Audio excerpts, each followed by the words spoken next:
अभी तक आपको पता है कि वोल्टेजेस और करंट क्या होते हैं और आपको पता है कि मैथमेटिकली हम उसे कैसे कैलकुलेट कर सकते हैं।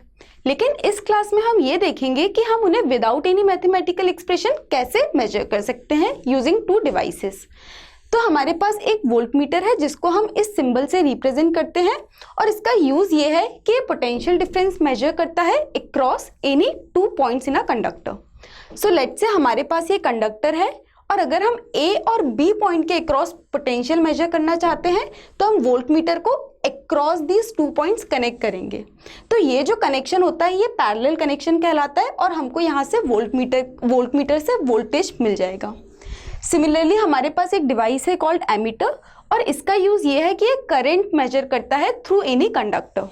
तो लेट्स से हमारे पास ये कंडक्टर है और हमें अगर ए बी के बीच में कितना करंट फ्लो हो रहा है वो पता करना है, तो हम इसको इस तरीके से कनेक्ट करेंगे और इस कनेक्शन को हम बोलते हैं सीरीज कनेक्शन।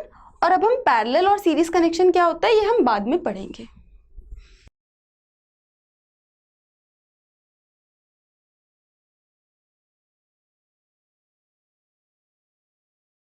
इस एक्सपेरिमेंट में हम एक सिंपल सर्किट में वोल्टेज और करंट मेजर करेंगे। तो यहाँ पे आप देख सकते हो हमारे पास एक सिंपल सर्किट ऑलरेडी ड्रॉन है। यहाँ पे एक बैटरी है और ये एक स्पेशल वायर है जिसके अक्रॉस हम वोल्टेज और करंट मेजर करेंगे और ये दोनों चीजें जो है वो कंडक्टिंग वायर्स के थ्रू कनेक्टेड हैं। तो अब हम इस सर्किट को कुछ इलेक्ट्रिकल कंपोनेंट्स के थ्रू बनाने की कोशिश करते हैं। तो सबसे पहले हमको क्या चाहिए, हमें एक बैटरी चाहिए एक सप्लाई वोल्टेज प्रोवाइड करने के लिए सर्किट में। तो हमारे पास ये एक सेल है 3 वोल्ट्स का। अब हमको क्या चाहिए, कुछ कंडक्टिंग वायर्स चाहिए। तो उसके लिए हमारे पास ये नॉर्मल कनेक्टिंग वायर्स हैं और हमारे पास ये स्पेशल वायर है जिसमें आप देख सकते हो ऊपर में एक सेरेमिक कोटिंग है। तो अब हम इस वायर के अक्रॉस वोल्टेज और करंट मेजर करेंगे।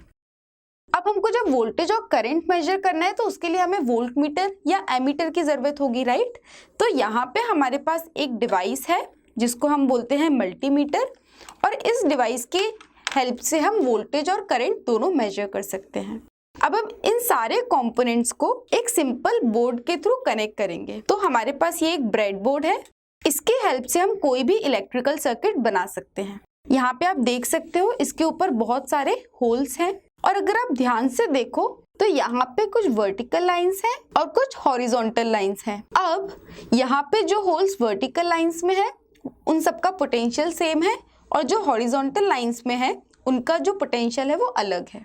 इसका मतलब अगर मैं यहाँ पे 5 वोल्ट की बैटरी कनेक्ट करूँ तो इस लाइन के अक्रॉस वोल्टेज सेम होगा जबकि यहाँ पे वोल्टेज जो है वो अलग होगा। अब हम अपना इलेक्ट्रिकल सर्किट बनाते हैं।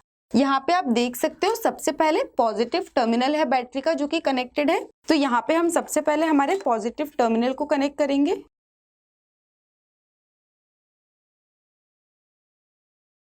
इसके बाद आप देख सकते हो कि कुछ कंडक्टिंग वायर्स लगे हुए हैं।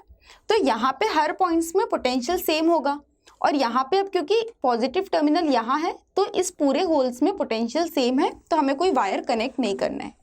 लेकिन इस स्पेशल वायर के जस्ट पहले एक कंडक्टिंग वायर है तो इसलिए हम एक वायर यहाँ कनेक्ट करेंगे। तो अब आप देख सकते हो इन दोनों होल्स का जो अब पोटेंशियल है वो सेम हो गया है। अब यहाँ पे हम स्पेशल वायर कनेक्ट करेंगे। यहाँ पे क्योंकि कोई पोटेंशियल डिफरेंस नहीं है तो इसीलिए हम इसके एक लेग को इस कनेक्टिंग वायर के जस्ट बिलो एक ही वर्टिकल लाइन में प्लेस करेंगे ताकि कोई पोटेंशियल ना हो और इसके दूसरे लेग को हम हॉरिजॉन्टली प्लेस करेंगे ताकि एक पोटेंशियल डिफरेंस मिले करंट को फ्लो करने के लिए। अब आप यहाँ पे देख सकते हो कि इस स्पेशल वायर का जो दूसरा एंड है वो नेगेटिव टर्मिनल से कनेक्टेड है बैटरी के। तो यहाँ पे अब हम हमारे नेगेटिव टर्मिनल को कनेक्ट कर सकते हैं। पहले हम एक कनेक्टिंग वायर लगाएंगे जैसा कि इस डायग्राम में बना हुआ है।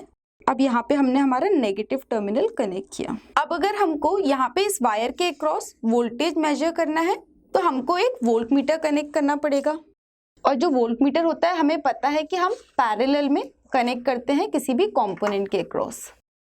तो यहाँ पे जब हम वोल्टमीटर, यहाँ पे हमारे पास ये मल्टीमीटर है और जब हम मल्टीमीटर को यहाँ कनेक्ट करेंगे इस वायर के अक्रॉस तो आप देख सकते हो कि हमारा वोल्टेज जो है वो 3.3 वोल्ट्स आ रहा है जिसको मैं रफली 3 वोल्ट्स मान सकती हूँ। अब हम इस सर्किट में इस वायर के थ्रू करंट मेजर करेंगे। तो करंट मेजर करने के लिए सबसे पहले हमें एक दूसरे सर्किट को ऑब्जर्व करना होगा। यहाँ पे हमारे पास एक दूसरा सर्किट है, बट यहाँ पे आप देख सकते हो सर्किट ऑलमोस्ट सेम है, एक्सेप्ट हमने यहाँ पे एक एमीटर कनेक्ट किया है इस वायर के साथ सीरीज में। तो एमीटर का एक एंड स्पेशल वायर के साथ कनेक्टेड है और दूसरा एंड नेगेटिव टर्मिनल से कनेक्टेड है। तो अब इस सर्किट को हम कैसे मॉडिफाई कर सकते हैं? वेल, बहुत ही सिंपल है। यहाँ पे हम बस इस वायर को रिमूव कर देंगे। तो अब हमारे पास क्या हो गया, ये ओपन एंड आ गया। अब इसको अगर मैं इस मल्टीमीटर के एक एंड से कनेक्ट करूं,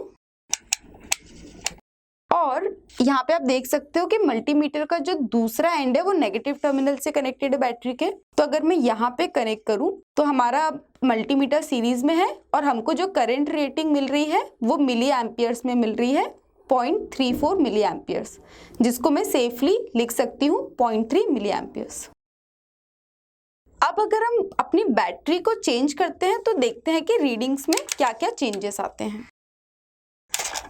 तो यहाँ पे हम अपने वोल्टेज को अब इंक्रीज करके 9 वोल्ट की बैटरी से रिप्लेस कर रहे हैं, और जैसे पहले एक्सप्लेन किया था वैसे ही कनेक्शंस हो रहे हैं। अब अगर मैं यहाँ पे वोल्टेज मेजर करूँ तो आप देख सकते हो वोल्टेज जो है वो 8.7 वोल्ट्स आ रहा है, जो कि रफली 9 वोल्ट्स है। सिमिलरली अब हम करंट मेजर करेंगे इस वायर के क्रॉस। यहाँ पे आप देख सकते हो कि हमारा जो करंट है वो 0.89 या 0.9 मिली एम्पियर्स आ रहा है। अब अगर हम अपना वोल्टेज और बढ़ाएं तो देखते हैं कि रीडिंग्स में क्या चेंजेस आते हैं। अब हम यहाँ पे हमारा वोल्टेज जो है बढ़ा के 18 वोल्ट्स करते हैं। फिर से हम वोल्टेज मेजर करेंगे इस वायर के क्रॉस। यहाँ पे आप देख सकते हो वोल्टेज 18.8 वोल्ट्स आ रहा है, जिसको मैं रफली अज्यूम कर सकती हूँ 19 वोल्ट्स। सिमिलरली अब हम करंट मेजर करेंगे। यहाँ पे आप देख सकते हो कि हमारा करंट जो है वो 1.92 मिली एम्पियर्स आ रहा है, that is approximately 1.9 milli amperes. तो यहाँ पे आपने अगर एक चीज नोटिस की हो कि जैसे जैसे हम वोल्टेज बढ़ा रहे थे हमारी करंट रेटिंग्स भी बढ़ रही थी, लेकिन यहाँ पे अगर आपने ध्यान से नोटिस किया हो तो एक पैटर्न फॉर्म हो रहा है रीडिंग्स के बीच में। यहाँ पे जब भी वोल्टेज बढ़ रहा है करंट भी बढ़ रहा है, लेकिन एक फिक्स्ड प्रपोर्शन से। दैट मीन्स जो वोल्टेज और करंट का रेशियो है V/I वो हर केस के लिए कांस्टेंट है। For example 3 divided by 0.3 milli amperes is equal to 10 into 10 to the power 3। Similarly for the other readings.